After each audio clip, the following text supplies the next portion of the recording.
Hi అండి. అందరికీ నమస్తే. వీడియోలోకి వెళ్ళబోయే ముందు కొత్తగా మన ఛానల్ చూస్తున్న వాళ్ళు తప్పకుండా ఒక లైక్ చేసి ఛానల్‌ని సబ్స్క్రైబ్ చేసుకోండి. డాక్టర్ దగ్గర నుంచి తిరిగొచ్చాక అప్పటిదాకా ఆయన ఖర్చులు ఎక్కేసుకున్నాడు తిలక్. 880 అంటే భార్య చేతికొచ్చే దాంట్లో సగం. ఇవి కాకుండా ఇంకా అదనపు ఖర్చులు, నెల మధ్యలో కూడా కొనాల్సొచ్చే మందులు కలిపి మరా ఇంత ఉంటాయి. అలాంటప్పుడే కరిగిపోయిన ఆస్తులు, గత వైభవాలు గుర్తొస్తాయి. రోజులు సాఫీగా సాగిపోయిన నాళ్ళు మనిషి గతం వైపుకు తిరగదు. తిలక్ తండ్రి పాతకాలపు మనిషి. ఆ మాట తిలకే అనుకుంటాడు.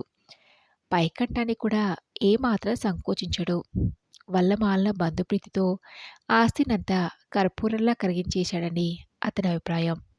ఆయనకి ముగ్గురు అక్కా చెల్లెలు. అక్కగారి కంటే తిలక్కి పెద్ద మేనత్తకు చిన్నప్పుడే పెళ్ళవటం, ఆ వెంటనే భర్త చనిపోవటం జరిగింది. ఆవిడ తమ్ముడు ఇంట్లోనే ఉండేది. మిగిలిన ఇద్దరు మేనత్తలు స్థితిమంతులు కాదు. అడపాదడపా అన్నగారి సహాయం కోరుతూ ఉండేవాళ్ళు.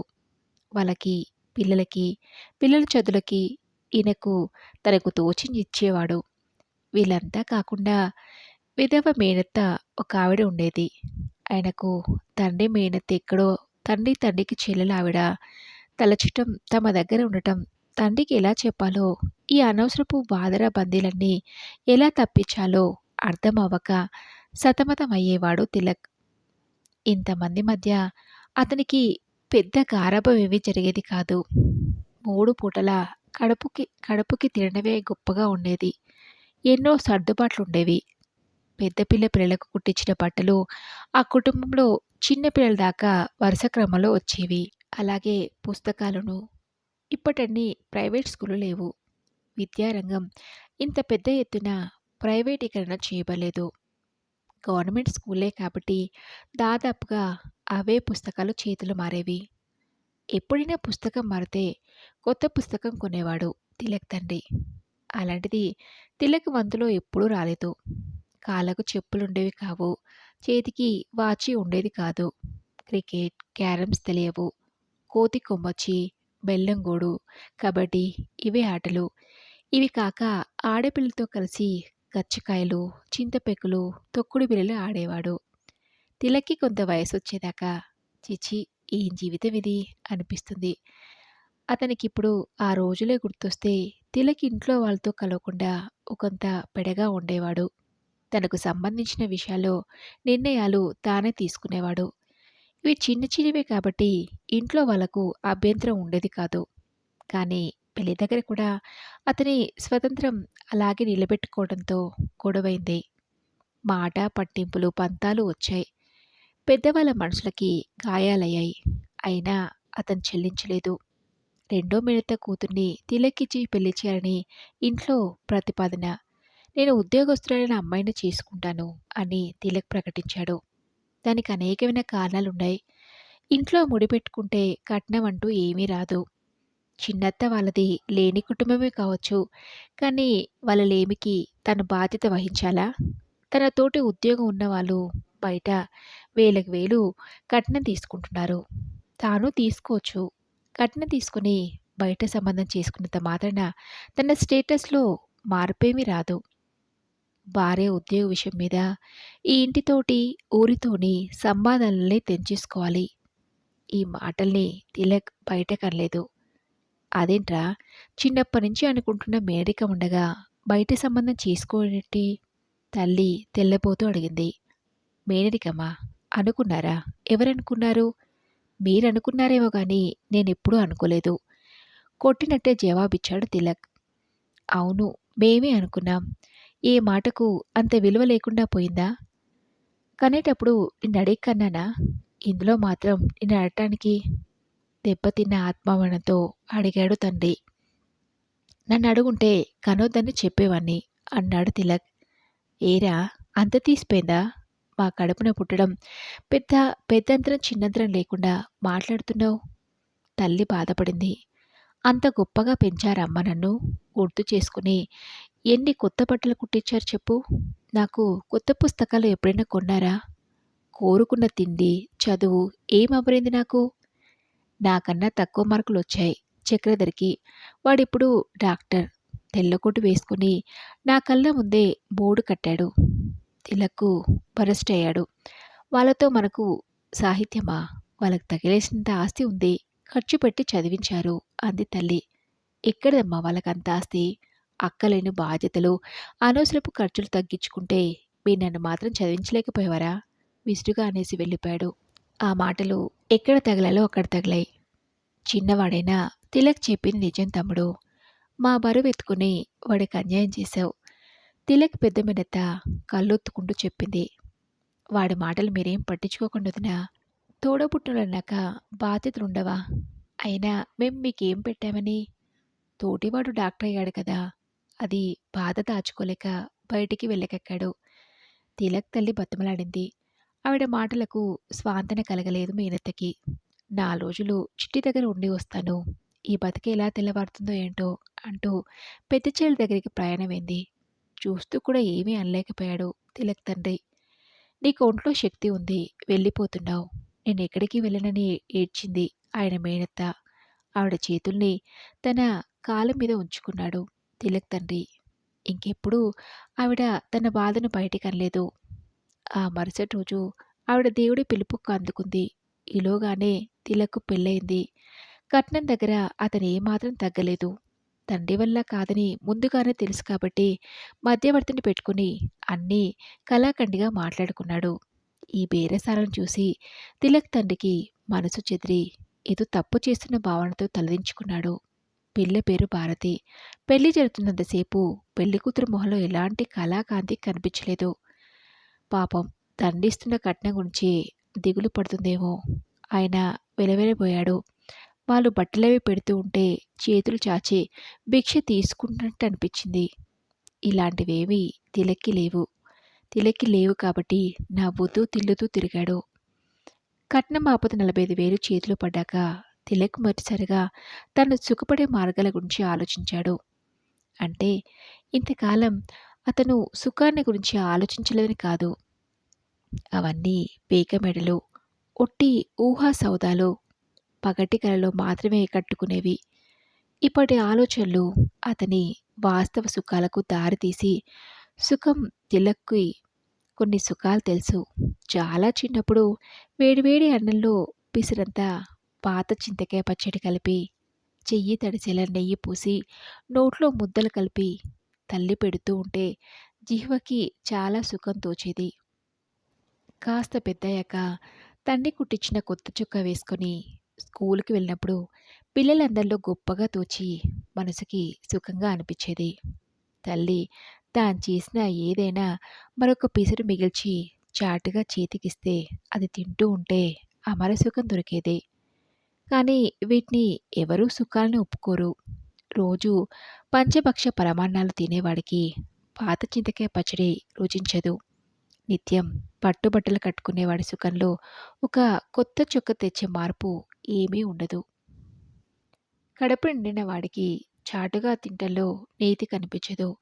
తనకు అవేవీ లేవు కాబట్టి సుఖాలనుకుంటున్నాడు. తనకు లభించినవి అంత మాత్రమే కాబట్టి అవే సుఖాన్నిచ్చాయి. ఆ క్షణం నుంచే తిలక్ ప్లాన్డ్గా ఆలోచించడం మొదలుపెట్టాడు. 3 ఏళ్ల దాకా పిల్లలు వద్దు అనుకున్నాడు. అలాగే భార్యని డాక్టర్ దగ్గరికి తీసుకువెళ్ళి లూప్ వేయించాడు. ఈ 3 ఏళ్లలో ఇంట్లోకి కావలసినవన్నీ కొన్నాడు. అన్నీ అంటే కలర్ టీవీ, ఫ్రిడ్జ్, కూలరు ఇత్యాది సమస్తం ఆ తర్వాతే. భారతికి నెల తప్పింది. ఒక్కరు చాలు మనకి. ఆడైనా మగైనా సరేనా అన్నాడు ఆమెతో. ఆమె తిక్కన తలెత్తి చూసింది. తనకు అతి చేరువలో ఉన్న ఏమీ అర్థం కాని మనిషి తిలక్. అతని కళ్ళలోకి లోతుగా చూసింది. అవి తేజోహీనంగా గుప్పించాయి. అభావంగా ఉన్నాయి. ఏమిటి ఆలోచన అడిగాడు తిలక్. మరి ఒక్కరే అంటే ఏంటి? కనీసం 2 పిల్లలు ఉండాలి అంది భర్తకి నచ్చ చెప్తూ. అందుకు తిలక్, దేనికిద్దరు? మనకి అంతగానం ఏం ఆస్తులున్నాయని? ఉన్న దాంట్లో 2 పిల్లల్ని పెంచి పోషించాలంటే మాటలా? బుర్ర తక్కువ మనుషులు, బుర్ర తక్కువ ఆలోచనలు అంటూ తిలక్ భార్యని అంటంతో భారతి ఏడ్చింది. నిరసన వ్రతం చేసింది. అయినా కూడా భారతి మాట నెగ్గలేదు. తిలక్ మాటే నెగ్గించుకున్నాడు. తిలక్‌కి ఇప్పుడు ఒకడే కొడుకు. తిలక్‌కి వాడే ప్రపంచం. తిలక్ ఆశలన్నిటికీ ఆయువుపట్టు వాడే. తను ఏవైతే మిస్ చేశాననుకున్నాడో అవన్నీ కూడా తిలక్ తన కొడుక్కి అమర్చిపెట్టాడు. టాటా, బిర్లా లెవెల్‌లో వాడిని పెంచకపోవచ్చు. కానీ వాళ్ళకి కూడా జరగనంత ముద్దు వీడికి వీడికి జరుగుతుంది అనేది మాత్రం నిస్సంశయం. పిల్లాడు నాలుగో ఇంటి దాకా అన్నీ సవ్యంగానే జరిగాయి. పిల్లవాడి తల్లి, తండ్రి ఆఫీస్‌కి వెళ్ళేవాళ్ళు. వేళ్ళ మీద ఆర్జించి తెచ్చేవాళ్ళు. వాళ్ళ ఆఫీస్‌కి వెళ్ళినప్పుడు తాత, మామలు చూసుకునేవాళ్ళు. తెల్లగా, బుద్ధిగా ఉంటే అందరూ బాగా ముద్దు చేసేవారు. కాళ్ళకి షూస్, యూనిఫామ్, మడతలేని పుస్తకాలతో వాడు స్కూలుకి వెళ్తుంటే తిలక్ మనసు పరవశించిపోయేది. తన కొడుకుని స్కూల్లో దించడానికి స్కూటర్‌ని కొనుక్కున్నాడు. వాడి అభిరుచికి మేరకే తనని పెంచుతున్నాడని తిలక్ భావించేవాడు. 4 ఏడు నిండుతూ ఉంటే బాబులో అనూహ్యమైన మార్పొచ్చింది. స్కూలుకి వెళ్ళనని మొరాయించటం, మన్ను తిన్న పాములా స్తబ్దిగా ఉండటం, అస్తమానం నిద్రపోవటం, ఆ పైన తిండి, డాక్టర్ల చుట్టూ తిరిగే అధ్యాయం మొదలైంది. ఏమన్నానా డాక్టర్, తల్లి ఆతురతను అడగటంతో తిలక్ ఆలోచన నుంచి తేరుకున్నాడు. ఏమీ చెప్పటం లేదు. ఆ టెస్టులు చేయించండి, ఈ టెస్టులు చేయించండి అంటాడు. బాధగా జవాబిచ్చాడు. బంతిలాంటి పిల్లాడు చలాకీగా తిరుగుతూ ఒక్క పని తోచనిచ్చేవాడు కాదు. కాకపోతే వేరే డాక్టర్‌కి చూపించరా? తల్లి కళ్ళొత్తుకొని అంది. ఆ! అదే ఆలోచిస్తున్నాను. ఆలోచనగా చెప్పాడు అతను. భారతి భర్తతో ఎక్కువగా మాట్లాడదు. అతన్ని కదిపి తన మనసు నొప్పించేలా చేసుకోవడం కన్నా మౌనమే శ్రేష్టమని చాలా తొందరగానే గ్రహించిందామె. కానీ అతనితో సంప్రదించక తప్పని విషయాలుంటాయి. కొడుకు గురించి అతనితో కాక ఇంకెవరితో మాట్లాడుతుంది? వాడికేమైంది? పిచ్చా? మానసికంగా ఎదగటం లేదా? ఎందుకిలా జరిగింది? తానే పాపం చేసుకుంది? బాబుని బాంబే తీసుకువెళ్దాం. అక్కడ మంచి డాక్టర్ ఉన్నాడట. నా ఫ్రెండ్ ఒకతను చెప్పాడు. తిలక్ ఆశగా అన్నాడు. బాబుకి పిచ్చా? భారతి ప్రశ్న వాడిగా వచ్చి తాకింది. ఛ! కాదు అన్నాడు తిలక్. మరేమిటి? వాడికి మీరు నాకెందుకు చెప్పరు? నాకు చెప్పాల్సిన అవసరం లేదని అనుకుంటున్నారా? అసలు ఏ విషయంలోనైనా నా మాట విన్నారా? వాడికేంటసలు? అందరి పిల్లలో వాడెందుకుండడు? ఉద్రేకంగా అడిగింది. డిప్రెషన్ అట సమాధానమిచ్చాడు. అంటే పిచ్చి మాత్రం కాదు. మీరు నా దగ్గర దాస్తున్నారు. కాదన్నానా? విసుక్కున్నాడు. భారతి కుళ్ళి కుళ్ళి ఏడ్చింది. ఆ రోజు ఇంట్లో వంట లేదు. భోజనం ఉండరాదని తిలక్కి తల్లికి మనసు పీకుతూనే ఉంది. కానీ నా కొడుకు ఇలా ఉండి మేమేడుస్తూ ఉంటే వంటెందుకు చేస్తావని అతనే అనేస్తాడని ఆవిడికి భయం. ఏమీ చేయకుండా కూర్చుంది. అపార్థాలు, దారుణమైన అపార్థాలు, భార్యాభర్తలకు మధ్య, తల్లి కొడుకులకు మధ్య. రాత్రి తను బొంబాయికి వెళ్ళే విషయాన్ని తండ్రితో ప్రస్తావించాడు తిలక్. బాబుని బొంబాయికి తీసుకువెళ్ళి చూపించాలనుకుంటున్నాను. 2 ఏళ్లయింది డాక్టర్ల చుట్టూ తిరగటం మొదలుపెట్టి. ఏ ప్రయోజనం కనిపించడం లేదు. వాణ్ణి సంతోషంగా ఉంచమంటారు. సంతోషం అంటే ఏమిటి? ఎన్ని బొమ్మలు కొన్నాను? వీటి ఖర్చు వీటిదే. మందుల ఖర్చు మందులదే అవుతుంది అన్నాడు. అతని మాటల్లో ఆవేదన వ్యక్తమవుతుంది. తిలక్ తండ్రి తాత్వికంగా నవ్వాడు. ఆ నవ్వు జీవితాన్ని కాచివడబోసిన అనుభవాలను ప్రతిధ్వనిస్తూ తిలక్ వాటిని వినలేకపోయాడు. అవి అతనికి అప్పుడే వినిపించవు కూడా. భారతి, భారతి నేను సెలవు పెట్టి వెళ్తున్నాం. డబ్బు బాగా ఖర్చవుతుంది. జీతాలుండవు కూడా. అందుకే పొలం బేరం పెట్టాలనుకుంటున్నాను అన్నాడు. తండ్రి కొద్దిసేపు ఏమీ మాట్లాడలేదు. ఆ పొలం పిత్రాజితం. తనతో సమానంగా అందులో కొడుకుకి హక్కుంది. అమ్మొద్దంటే వాటా కోసం కోర్టుకెక్కుతాడు కూడా. మంచి చెప్పినా వినే పరిస్థితిలో లేడు. ఇక్కడ సమస్య పొలం అమ్మాలా వద్దా అనేది కాదు. 10 ఎకరాల పొలం తన పేరున ఉన్నప్పుడే కొడుక్కి తను భారంగా అనిపిస్తున్నాడు. ఆ పొలం కాస్త అమ్మేశాక తన యొక్క నిజమైన భారాన్ని అతను మోస్తాడా అని. ఎటూ తాను అంగీకరించినా, అంగీకరించకపోయినా పర్యవసానం అలాగే ఉంటుంది. అంగీకరిస్తే అవి బయటపడటానికి కొంత సమయం పడుతుంది. లేకపోతే ఈ క్షణాన్నే వస్తాయి. దాని ప్రభావం పసివాడి మీద ఎక్కువగా ఉండొచ్చు. ఆ కొద్దిసేపట్లోనూ ఆయన పరిస్థితి అవలోకించుకున్నాడు. రేపెప్పుడో రాబోయే రోజుకు అన్వయించుకున్నాడు. అన్నీ తేటతెల్లమయ్యాయి. వెంటనే సరేననలేకపోయాడు. మనసు పీకింది. తాతల్నాటి ఆస్తి అనే సెంటిమెంట్ వెనక్కి లాగింది. తాను చెప్పదలుచుకున్నది చెప్పేశాక ఎక్కువసేపు ఉండలేదు తిలక్. ఆయన అభిప్రాయం కూడా వినలేదు. పెద్దాయన అశాంతిగా మంచం మీద ఒరిగాడు. పక్కన మంచం మీద భార్య నిద్రపోతుంది. తానున్నాడన్న నిశ్చింతతో ఏ ఆలోచన లేకుండా నిశ్చింతగా ఉంది. పొలం అమ్మేశాక ఈ నిశ్చింత ఎంతకాలం ఉంటుంది? రెక్కల కష్టంతో ఆమెను పోషించాలేమో. అప్పుడు ఇంకా ఇద్దరికీ మిగిలేవి కన్నీళ్ళే.